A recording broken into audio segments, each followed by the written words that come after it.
Hi! In front of me is Motorola Moto E7i Power, and today I would like to show you how you can manage vibration settings on this device. Firstly, go into Settings. Now you need to choose Sound, and over here click on the switcher next to Vibrate Full Calls. This way you can enable or disable vibrations for all your incoming calls. You can also tap on shortcut Supervan Training and select the Vibrate over here by tapping on it. Then go back, scroll down and choose Advanced. Scroll down again and click on the switchers next to Charging Sounds and Vibration and touch Vibrations to enable or disable vibrations for these features.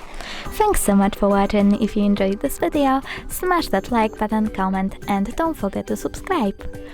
Bye!